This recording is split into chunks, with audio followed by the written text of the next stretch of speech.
यदि 20 साल 25 साल पहले हम लोग जाके और वहाँ पे परचम लहरा दिए तो आज तो और सुविधा ज़्यादा है।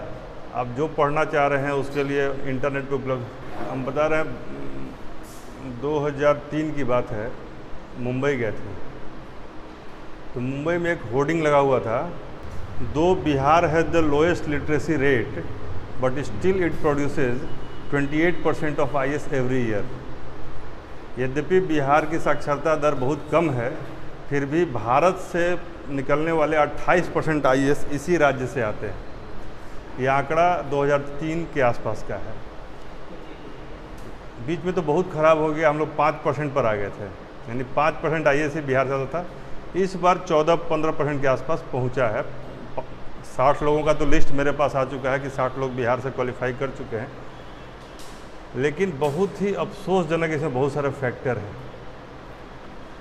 पहला फैक्टर यह है जिसके लिए हम कई बार आंदोलन के स्तर तक भी जाने के लिए लगे हैं और अंत तक उसको करेंगे ही। मेरा एक प्रण भी है, आज आप लोग को बता रहे हैं। भारत में हिंदी माध्यम से आज तक कोई भी आदमी पहले रैंक पे नहीं गया है जो हिंदी में लिखता हो और पहला रैंक आया हो। और यह मानने का कहीं से भी मतलब कोई स्कोप ही नहीं है कि भारत जैसे देश में जहाँ मातृभाषा हिंदी और बहुत सारे लोगों का ये है, उसको केवल माध्यम के तौर पे यदि हम चूज करते हैं तो इंग्लिश से वो पिछड़ जाए, यह मानने का कोई तर्क नहीं है। आप एक से एक विद्वान लाइए जो इंग्लिश में खूब बढ़िया लिखते हैं और हम अपने आप को कह रहे हैं कि हम बैठते हैं और आप हमसे बेहतर इंग्लिश में जो लिख रहे हैं हम हिंदी में लिख रहे हैं, आप हमसे बेहतर लिख के दिखा दीजिए। ओपन चैलेंज है, मतलब इंटरनेट पे डाल रहे हैं इसको। जब ये एक आदमी की बात है, ऐसे लाखों लोग हमसे भी ब्रिलियंट और अच्छे भाषा के जानकार हैं जो कि उससे बेहतर लिख सकते हैं। केवल एक यूनिवर्सिटी, बनारस हिंदी यूनिवर्सिटी उठा लीजिएगा तो कम से कम 1000 आदमी होगा जो टॉपर से बेहतर हिंदी लिख सकता है। फिर क्या कारण है कि आप ये कहीं ना कहीं तो वहाँ भी डिस्क्रिमिनेशन है ना। हम ऐसे टीचर को जानते हैं जिनका नाम हम नहीं ले सकते हैं, लेकिन उन्होंने कहा कि जब कोई हिंदी में लिखता है तो हम लोग उसको 5 नंबर कम देते हैं। भारत में रहने वाले टीचर, भारतीय भाषा में ऐसा भेदभाव, आपको विश्वास नहीं होगा। पिछली बार 350 के आसपास पहला आदमी था जो हिंदी माध्यम से आया था। 350 तक सब अंग्रेजी वाले ही थे। फर्स्ट आदमी जिसका हिंदी माध्यम से हुआ वो 350 के बाद का था। इस बार बड़ी जश्न का माहौल है कि पहला जो है ना, मतलब हिंदी में जो टॉप किया है रवि कुमार सिहाग, वो 18वां रैंक है। तो 17 तक तो सब अंग्रेजी वाले हैं, 18वां में है तो उसके लिए बहुत ही जश्न मन रहा है। 18 और 22 हिंदी माध्यम से है, तो 18 और 22 का जश्न इस भारत में कब तक मनेगा जो हिंदी भाषी बहुल क्षेत्र है। आप लोग क्या होता है, कोटा में पढ़ने वाला बिहारी, पढ़ाने वाला बिहारी, और चमकने वाला जगह कौन, कोटा। वहाँ की अर्थव्यवस्था मान लीजिए, यदि आप क्या कंपाउंडिंग का फॉर्मूला होता है, यदि 1000 आदमी हर महीने 1000 खर्च करे तो कितना खर्च करता है, मात्र 1000। बताइए 1000 × 1000 कितना होता है, नहीं 10 करोड़ नहीं, 10 लाख हो जाएगा। 1000 × 1000, अब समझिए कि 1 लाख × 10,000 कीजिएगा तब कितना होगा, क्योंकि कोटा में ऑन एन एवरेज 1 लाख से ऊपर विद्यार्थी है और ऑन एन एवरेज आजकल 10,000 से कम का खर्चा नहीं है। तो 1 लाख को 10,000 से खर्चा कीजिए, 1 लाख को 100 से कीजिएगा तो कितना हो जाएगा, 1 करोड़। 1 लाख × 10,000 है ना, 10 करोड़ ज़्यादा होगा, नहीं ज़्यादा हो जाएगा, वही ना, 100 करोड़। मतलब एक रफ एस्टिमेट है कि 100 करोड़ रुपया आप पर मंथ खर्च कर रहे हैं केवल IIT की तैयारी करने के लिए। वो भी कहाँ जाके, कोटा में पढ़ना किससे है, तो बिहारी से, बिहार और यूपी से।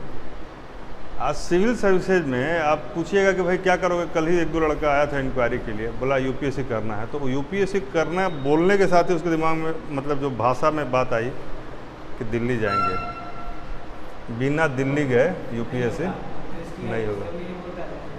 पूछिए जिस IAS का आप नाम ले रहे हैं, पूछिए कि कितना सिलेक्शन करा दिया है। तो ऐसा नहीं है, सामान्य बैकग्राउंड से भी आके असामान्य इच्छा शक्ति हो तो आप कुछ भी कर सकते हैं। देखिए अगर रिक्शे वाले का बेटा IAS बना तो थोड़ा एक कहानी बनाया जा रहा हो, फैक्ट है, उसकी अदम्य इच्छा है। 7वां रैंक पर एक लड़का आया है, जैन नाम है, सत्यम जैन। कल हम रात के मैक्सिमम टाइम तक यही सब देखते रहे किसका क्या आ रहा है। वो अंधा है, ब्लाइंड है वो। पीटी में उसकी माँ ने उसके बदले लिखा, जैसे कि ब्लाइंड में क्या होता है ना कि आपको एक स्क्राइब बोलते हैं, स्क्राइब दिया जाता है, ठीक है। तो वो बोलेंगे और जो जैसा बोला जाएगा उसके आधार पर सुन लिखना है। तो पीटी में तो टिक करना था, तो माँ ने किया। मेंस में एक, जैसे कि आप जिस क्लास के हैं तो उससे इंटर का या ग्रेजुएशन में सेकेंड ईयर तक का लड़का अलाउ होता है लिखने के लिए, तो वो अलाउ हुआ। एक दोस्त ने लिखा और उसके आधार पर 7वें रैंक पर आया। बिहार की लड़की है, कलकत्ता में लोग रहता है फैमिली, उसके दादाजी आज भी बिहार में रहते हैं, बिहार में भी रहते हैं, बिहारीगंज में, दूसरे रैंक पर अग्रवाल, अंकिता अग्रवाल। ऐसे इंडीड अचीवमेंट है, बहुत बड़ी बात है। 11वां रैंक मोतिहारी के लड़के का है, प्रत्युष पाठक करके नाम है उसका। तो ऐसा नहीं है, 550वां रैंक तक हम देखे थे, लगभग 60 लोग बिहार से क्वालिफाई किए थे, लेकिन बिहार में रह के क्वालिफाई नहीं किए थे। बिहार उनके नाम से जुड़ा है। जैसे कैसे लोग विदेश जाके खूब बढ़िया काम करते हैं तो कहते हैं भारतीय मूल का है, तो लगभग उसी तरह से भारतीय मूल के हैं, लेकिन यहीं पढ़ा और यहीं पढ़ के बन जाए, यह स्थिति आनी चाहिए। नहीं आ सकता है, ऐसा कुछ भी नहीं है। हम लोग कि मान लीजिए जाके लिखते थे, होता ना कि भाई आदमी मेंस नहीं लिखा है, इंटरव्यू नहीं लिखा है, तो समझ में आता है। जब वो चीज़ हम लोग देख रहे हैं कि सामान्य चीज़ें रहती हैं, आदमी इसको इतना बड़ा हुआ बना देता है ना कि यूपीएससी तोप है। कुछ नहीं है, सिंपल है, कोई ऐसा तोप नहीं। लेकिन सिंपल चीज़ को रोज़ करना बड़ी मुश्किल है। जैसे रोज़ 8 घंटा पढ़ना, बड़ा आसानी से टॉपर लोग देखिएगा, जो टॉपर होगा ना वो बोलेगा कि हम 8 घंटा पढ़ते थे।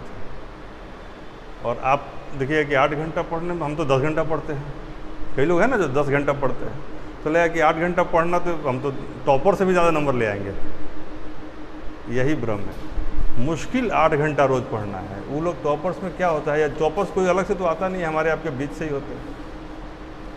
हम लोग जब तैयारी करते थे तो कई लोग कहते थे कि हिंदी माध्यम से पहला रैंक का जो सूखा है वो लगता है निवेश जी समाप्त करेंगे। ये टैग मेरे ऊपर लगा हुआ था, दुर्भाग्य से वो टैग अभी तक लगा ही हुआ है, अभी तक हट नहीं पाया है। तो हम चाहते हैं, मेरे एक दिली इच्छा है कि कोई ना कोई हमारा स्टूडेंट यूपीएससी में नंबर 1 रैंक लाए हिंदी माध्यम से। अंग्रेजी जो लिख रहे हैं वो अच्छी बात है, अंग्रेजी वाले अच्छे रैंक में लाएँ, वो भी टॉप कर जाए, कोई बात नहीं, लेकिन हिंदी माध्यम एक क्रांति ला देगा कोई भी यदि ऐसा करेगा तो। और असंभव नहीं, अब तो और 32 साल दे दिया है, चांसेज भी बढ़ गए हैं। हम लोग इसमें 4 चांस, उसके पहले 3 चांस था। यदि 1-2 चांस अपने मिस कर दिया, हम लोग क्या हुआ, चांस ही ख़त्म हो गया। जब सबसे प्रचम पे था आदमी कि एकदम यहाँ पे जाएगा तो छोड़ दें। मान लीजिए हम लोग तो हिट एंड ट्रायल में से थे ना, पहली बार पीटी निकला, दूसरी बार मेंस निकला, तीसरी बार लगा कि अब इंटरव्यू भी निकल जाएगा, जब इंटरव्यू की तैयारी बेहतर थी। तो जब जब वो बातें आती हैं तो पूरा इतिहास घूम के आता है, ठीक है। तो आप लोग उसका बीड़ा उठाइए, ऐसा नहीं है कि यह असंभव काम है। एक बात जान लीजिए, स्टेट कमीशन में एसडीएम का पद है, बहुत अच्छी बात है, यूपीएससी के पैरेलल का है, लेकिन डीएम का कोई जवाब नहीं। डीएम की नौकरी मतलब अशोक के समय से लेकर आज तक यदि भारत में कोई पद है जिसको नौकरी कहा जाए ढंग का, तो आईएएस है। मतलब यदि आप कुछ करना चाहते हैं, आईएएस यदि चाह ले कि हम इस जिला का पूरा रौनक बदल देंगे तो बदल देगा, और फिर उसका ट्रांसफ़र होगा, अगला जिला बदल देगा। तो कम से कम सामाजिक स्तर पर जो बदलाव आप लाना चाहते हैं तो आप कीजिएगा। बीइंग एन एसडीएम आपके पास क्या है, आप आईएएस के सपोर्टर हैं, अच्छे आईएएस के साथ हैं तो अच्छा हैं, बुरा आईएएस तो कुछ होता नहीं है। मतलब यदि वो काम नहीं करना चाहता है, टाइम पास कर रहा है, तो आपको भी टाइम पास करना पड़ेगा। तो यूपीएससी का रिजल्ट आया, इसमें आप लोगों को क्या मिला, इंस्पिरेशन क्या मिला? जैसे देखे सुने, या बहुत लोगों का अभी तक अखबार में या न्यूज़ पे आया होगा, तो क्या इसका ये लगा, क्या प्रेरणा मिली और मन में क्या चल रहा है? Successful people don't do different things, they do the things differently. सफल लोग जो है ना, कुछ अलग काम नहीं करते हैं, काम को अलग तरीके से करते हैं, ठीक है ना। अब उनके ऊपर जो बातें आ रही हैं वो अलग मैटर है, लेकिन इंडीड उन्होंने अचीवमेंट करके दिखाया है। यदि आप 50 के अंदर रैंक में आते हैं तो बहुत बड़ी बात है। यूपीएससी नहीं नहीं 4 नहीं 4 नहीं था, हमको लगता है कि 32nd या 40 ऐसे कुछ था। हाँ गुजरात कैडर है, वो कोई इशू नहीं है। देखिए इसमें कोई भी रैंक मिल जाए, जैसे कि एक लड़की है वो पिछली बार IPS थी, इस बार उसने 30 रैंक सुधार के IAS का पोस्ट लिया। तो कई लोगों को लगता है, हमारे कई जानने वाले हैं जो पहली बार में IPS बने, दूसरी बार में IAS बने। क्या बनना तुमको, क्या चल रहा है मन में, इसी को टैप करना होता है। जैसे अभी क्या है ना, जो वो थोड़ा सा आया, इसको इस एनर्जी को टैप कर लिए, संकल्प शक्ति को मजबूत कर लिए, और इसको ज़्यादा हर जगह चर्चा नहीं करना है कि हम ये करेंगे ये करेंगे, और आपके मन में संकल्प हो और कार्य करते रहिए। लेट देम से व्हाट दे आर सेइंग, क्योंकि वो तभी तक ना जब तक आप सफल नहीं होइएगा।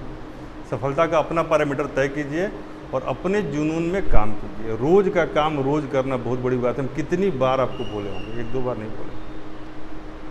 हमको आज पार्टी में भी जाना है तो अपना काम हम कर सकते हैं, थोड़ा मान लीजिए 7 घंटे के बदले 5 घंटे पढ़ेंगे, लेकिन बिना पढ़े कोई दिन गुजर जाए या बिना सांस लिए हुए दिन गुजरने जैसा है। पढ़ाई को, ज्ञान की पिपासा को सांस लेना बना दीजिए, आपके उसमें होना चाहिए। हम कल ही आपको बता रहे थे कि अखबार का क्या महत्व है। आज आपने अखबार में पढ़ा होगा अखबार का महत्व, किसी का इंटरव्यू में सुना ही होगा नहीं। अखबार से अपडेट होना, मान लीजिए आपका विषय है पब्लिक एड, तो अखबार में जो उससे रिलेटेड चीज़ें आ रही हैं उसको यदि आपने अपने ऑप्शन में जोड़ दिया, कितना अच्छा आंसर हो जाएगा। यदि किसी का लॉ है तो लॉ संबंधी जो डेवलपमेंट हिंदू में आ रहा है, आपको हिंदी अखबारों में आ रहा है, उसको उसमें जोड़ दिया। तो अखबार से पढ़ना, और अखबार में से जैसे कल ही आपको हमने दिखाया कि अब श्रम संबंधी प्रावधानों पर यदि कोई आर्टिकल आया है, कोई फैक्ट है, कोई डेटा है, तो उसको यदि आपने जोड़ दिया तो आपका आंसर अप टू डेट हो जाएगा। यही सबसे बड़ी बात है, ठीक है। तो अखबार पढ़ना जब तक आपके अंदर में रुचि से नहीं आएगा, अपने चॉइस से नहीं आएगा, तब तक ये दिक्कत रहेगी। आप में से कितने लोग हैं जिनके पास सिविल सर्विसेज के लिए, UPSC के लिए चांस और एज दोनों बचा हुआ है? आपके पास भी है ना? अभी कितना चांस है? 2 चांस, बहुत चांस है। तो उसी का नहीं होता है जो चाहता है कि मेरा नहीं हो। गब्बर को एक ही आदमी हरा सकता है, कौन? खुद गब्बर, दूसरा कोई हराने वाला पैदा नहीं हुआ। तो वही चीज़ है, आप 2-3 बातें ध्यान में रखिए। सिंपल चीज़ों को रेगुलर करना है। क्या करना है? सिंपल चीज़ों को रेगुलर करना है। किसी भी चीज़ को हौवा नहीं बनाना है। कम किताबों को बार बार पढ़ना है। उसकी समझ विकसित करनी है। जैसे ग्लोबल वार्मिंग, बहुत बार आप वर्ड सुने, तो आपके एक सिविल सर्विसेज वाला जो आदमी होता है ना, वो ग्लोबल वार्मिंग सुनेगा ना तो उसके जड़ में पहुंचेगा कि यह कैसे हुआ, पहली बार कब आया, ग्लोबल वार्मिंग का क्या अभी इम्पैक्ट है, कार्बन इमिशन से इसका क्या संबंध है। मतलब उस पर वो रिसर्च कर डालेगा ताकि कोई भी एंगल से सवाल आएगा तो उस पर वो कुछ लिख सके। और जनरल आदमी क्या है, ग्लोबल वार्मिंग मतलब गर्मी लग रहा है, इस तरह का कुछ सोच के अपना चल देगा आगे। नहीं, तो बहुत ग्लोबल वार्मिंग, तो ट्रेन में जो बहस होता है उसके लिए तो आप लोग बहुत ज्ञानी हैं, लेकिन जब जगह पर बहस हो उसके लिए ज्ञान फैक्ट का दरकार रखता है। फैक्ट प्लस कंसेप्ट, बात समझ आ रही है? तो वही डिफरेंट चीज़ों को डिफरेंट करने की बात है। दूसरा जो यहाँ पर डिफरेंस तय होता है वो होता है लैंग्वेज के फ्लो में, भाषा। तो इसीलिए आपको अच्छी किताबें, मानक किताबें और मानक अखबार और मैगजीन पढ़ना चाहिए, ताकि भाषा का एक संस्कार आपके अंदर में धीरे धीरे डेवलप हो, ठीक है ना। अब मान लीजिए किसी भी अखबार का जो सेंट्रल ये होता है, जिसको एडिटोरियल बोलते हैं, एडिटोरियल की भाषा और आपकी भाषा में नहीं लगता है कि बहुत गैप है? हम लिखते हैं तो ऐसा नहीं लिख पाते हैं। तो आपको,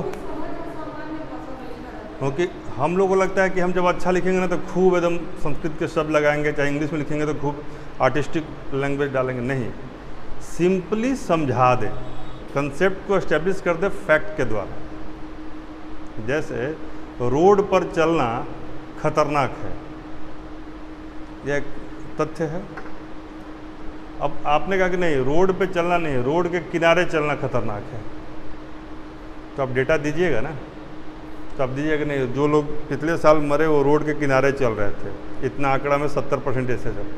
लेकिन फिर भी चूँकि रोड के बीच में चला नहीं जा सकता है, किनारे ही चलना है, तो उसमें सावधानी बरतना। तो आप एक फैक्ट को एस्टेब्लिश करेंगे कंसेप्ट के साथ। वैसे ही जैसे आपने कहा कि पर्यावरण प्रदूषण के क्या नुकसान हैं, आप उस पर कुछ लिख रहे हैं। तो पिछले साल पर्यावरण प्रदूषण के कारण कितने लोगों को ब्रोंकाइटिस हुआ, कितने लोगों को अस्थमा हुआ, यदि इसका डाटा आपके पास है और ये एक लाइन लिख के आपने ये डाटा दे दिया, तो आपकी बात को लोग मानेंगे नहीं मानेंगे?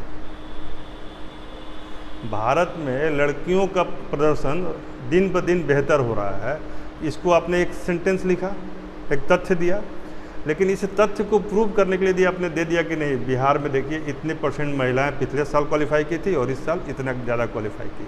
पिछले बार पब्लिक सेक्टर में इतनी महिलाएं कार्यरत थी और इस साल पब्लिक सेक्टर में इतना इनका संख्या बढ़ गया। यदि 2 लाइन आपने लिखा, आपकी भाषा का और आपके आंसर का स्तर कितना उठ गया। तो यही चीज़ चाहिए होता है। और ये क्या कोई असंभव काम है? लेकिन यह काम एक दिन में नहीं होता है, इसकी प्रवृत्ति विकसित होनी चाहिए। ऐसे कई बार होता है ना कि सर हमको बता दीजिए, जल्दीबाजी में पढ़ा दीजिए, गेस कर दीजिए। ठीक है, वो आपको पीटी निकालने में कई बार काम करेगा, लेकिन पीटी निकाल के मिठाई तो बांटना नहीं है, बांटना है तो पीटी के मिठाई बांटना हो तो सबका बट जाएगा। लेकिन मिठाई कब बांटना है? मिठाई में मीठा रस तब आएगा जब फाइनल रिजल्ट आ जाएगा। ऐसा मुश्किल नहीं है, आप में से सब में पोटेंशियल है। हमने बहुत ही आप लोगों से बहुत बिलो पोटेंशियल लोगों को क्वालिफाई करते हुए देखा है, तो आपका तो फिर भी बेहतर है। बस रेगुलर पे हमको शक है। बेहतर एट टाइम्स है, मान लीजिए रोज़ तो क्लास नहीं हो सकता ना। जब आप बंद कमरे में पढ़ने को एंजॉय करने लगिएगा तब IAS बन जाइएगा। पढ़ना बंद कमरे में ही होता है, क्षमता का विकास एकांत में होता है और उसकी परीक्षा होती है भीड़ में। नहीं, उसको उदाहरण बताइए तो एक। क्षमता का विकास एकांत में होता है और परीक्षा होती है भीड़ में, इसका कोई उदाहरण बताइए। ऐसे क्रिकेट नेट प्रैक्टिस करता है ना प्लेयर, घंटों घंटों पसीना बहाता है और जाता है पिच पर, लाखों लोग बैठे रहते हैं, उसके बीच में परफॉर्मेंस देना होता है। तो विकास बीच में नहीं किया जाता है, अपनी क्षमता का विकास 5 आदमी के बीच में नहीं किया जाता है। विकास अकेले में, हुनर का विकास कब होता है? अकेले में। ऐसा माना जाता है कि किसी भी कार्य को यदि 10,000 घंटे कर लिया जाए, कितना घंटा? 10,000 घंटे। स्किल वाले वर्क को, पढ़ाई की बात नहीं कर रहे हैं, स्किल वर्क को यदि आप 10,000 घंटे करते हैं तो परफेक्शन आता है। जैसे लता मंगेशकर वगैरह थी तो उनका रियाज का काल 10,000 घंटे से पार कर गया था। जो ग्रैमी अवार्ड के जितने भी विनर हैं आज तक, उन सबका रियाज का काल 10,000 घंटे से प्लस होता है। तो आप यदि क्षमता का विकास अकेले में करेंगे और उसकी परीक्षा होगी सबके सामने आके, सबके साथ, तो इसी प्रक्रिया को फॉलो करना है। ठीक है ना? UPSC इस बार तो हमको आखिरी मोमेंट में पता चला कि आप लोग में से कुछ लोगों ने भरा है, हमने कई लोगों को कह के भरवाया, फिर भी फाइट करना है। ठीक है, लेकिन यह तय कर लीजिए कि हमको निकालना ज़रूर है। चांस को फिक्स मत कीजिए, टारगेट को फिक्स कीजिए। ठीक है, 1 साल में यदि अपने आप को निचोड़ देंगे, जो ऊर्जा है, जो क्षमता है, उसको लगा देंगे, तो जैसे आप SDM बनिएगा तो DM बन सकते हैं, SDM बन के भी DM बन सकते हैं, लेकिन उसमें 20 साल लगेगा। कितना? 20 साल। और डायरेक्ट DM बनने की इच्छा है तो 20 महीना लगेगा मैक्सिमम। कौन आसान है? 20 महीना भी मैंने मैक्सिमम बोला, हो सकता है किसी का 12 महीना में निकल जाए, अगला वाला UPSC निकल जाए। यदि दोनों को हम जोड़ ले तो 20 महीना बोल रहे हैं। ठीक है, असंभव कुछ भी नहीं है। अभी तो बहुत चीज़ें आसान हैं, बहुत आसान है। इसलिए ये भी नहीं कि सुना अगर ये आसान आसान सर बोल दिए, ये तो आसान इसलिए है, थोड़ा सा ठान लीजिए, मुश्किल कुछ भी नहीं है, हैं? और इस चीज़ को, और जो बातें आती है ना लिख के कि इनका इंटरव्यू, उसमें कई बार बहुत सारा दिग्भ्रमित करने वाली बातें रहती है। इसलिए ज़्यादा इंटरव्यू अगर हम नहीं पढ़िएगा, किसी टॉपर का इंटरव्यू मत पढ़िए ज़्यादा। थोड़ा बहुत देखिए, मोटिवेशन भी उतना ही ज़रूरी है जितना नमक ज़रूरी है भोजन में, उससे ज़्यादा हो जाएगा तो दिक्कत हो जाएगा। हमको याद है कि एक बार हमारे एक मित्र थे, वो यूपी के किसी एग्ज़ाम में वो टॉप कर गए थे, जैसे लोअर सबऑर्डिनेट वगैरह सर्विस होता है ना, उसमें टॉप किए थे। राजेश जी नाम था उनका। तो किरण कंपटीशन वाले आए थे उनका इंटरव्यू लेने के लिए। उसी समय UPSC का पहली बार PT हमने निकाला हुआ था। तो बोले कि चलिए आपसे भी बात कर लेंगे। तो उनका इंटरव्यू लिया। तो इंटरव्यू में उन्होंने पूछा कि आप अपनी सफलता का श्रेय किसको देंगे, ऐसा सवाल रहता है ना कि इस सफलता का श्रेय आप किसको देंगे। तो वो बोले कि इस सफलता का श्रेय मेरे रिसर्च की गाइड को है। एक कोई जायसवाल थी, बोले कि उन्हीं को है, मेरी सफलता का श्रेय जो है उस रिसर्च गाइड को है। रिसर्च गाइड समझ रहे हो ना, जो आदमी पीएचडी करता है तो एक गाइड होता है, तो उस गाइड को उन्होंने पूरा श्रेय दे दिया, माता पिता गुरु सबको हटा के गाइड को। जबकि जब वो बोल रहे थे तो हमको ध्यान आया कि वो तो रिसर्च गाइड की हमेशा बुराई करते थे, वो दम ख़त्म है, बात नहीं मानती है, हमको हमेशा दौड़ाते रहती है, सब्जी ढुलवाती है, घर का काम करवाती है, इस सब तरह का वो हमसे बोलते थे। हम मालूम चला कि सारा श्रेय उसी को दे दिए। तो हम जब उनका इंटरव्यू बंद हो गया तो पूछे कि ऐसा आप क्यों किए। बोले कि अरे मेरा पीएचडी जल्दी हो जाएगा ना, जान जाएगी तुरंत कर देगी, सब पहले का गलती माफ़ कर देगी। तो उन्होंने तो एक गलत मैसेज दे दिया ना। इस तरह के मैसेज लोग यूज़ करते हैं जब सफल हो जाते हैं। तो ऐसा मत सोचिए वो पहले 20 घंटा पढ़ा होगा कोई बोलेगा। एक बहुत अच्छे वादक थे, वो बोले कि हम यदि पब्लिक को बता दें कि हम कितना प्रैक्टिस करके यहाँ पर पहुँचे हैं तो कोई मेरा सुनेगा ही नहीं, मेरा इज्जत ही नहीं करेगा। तो जब आदमी सफल होता है तो कहता है कि सफलता के लिए मैंने तो कुछ किया ही नहीं, हम तो बस गए आए हो गया। और कितना पापड़ बेले हैं वही जानते होंगे। ठीक है, तो आप लोग भी जब सफल हो जाएगा तो ऐसा इंटरव्यू दीजिएगा। एक जनरल बात है, ठीक है।